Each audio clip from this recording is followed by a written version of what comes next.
नमस्कार मित्रांनो, स्वागत आहे गव्हर्नमेंट जॉब गुरु या आपल्या मायबोली मराठी यूट्यूब चॅनलवर। तर बघा, MPSC आयोगाकडून एक नवीन अपडेट आलेली आहे। आजच लोकमत पेपरमध्ये आजच ही बातमी आलेली आहे। तर ही बातमी काय आहे पूर्णपणे पहा, व्हिडिओ अजिबात स्किप करू नका।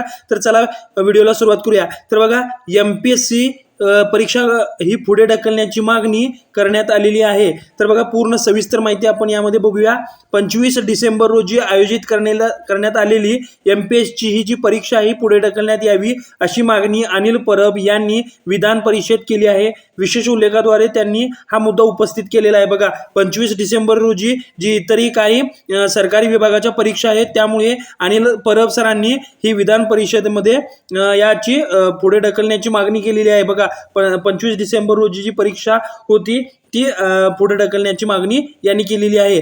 आणि त्यांनी पुढे काय म्हणले बघा, अशा स्थितीत उमेदवार नेमकी कुठली परीक्षा द्यावी या संभ्रमात आहे, त्यामुळे MPSC ची परीक्षा पुढे ढकलण्यात यावी अशी मागणी परब यांनी केली। दरम्यान मनीषा कायंदे यांनी MPSC तील प्रलंबित निकालाचा मुद्दा सुद्धा उपस्थित केला आहे आणि त्याचप्रमाणे MPSC च्या अनेक परीक्षेचे 2 वर्षापासून काही निकाल लागले नाहीत, त्या जाहीर झालेले नाहीत, हे या विधान परिषदेमध्ये त्यांनी सांगितले आहे। त्यामुळे उमेदवारांमध्ये प्रचंड प्रमाणात असंतोष निर्माण होत आहे। त्याचप्रमाणे पोलीस, आरोग्य सेवक आणि आदी पदांसाठी सुद्धा भरती झालेली नाही असे त्यांनी म्हणले।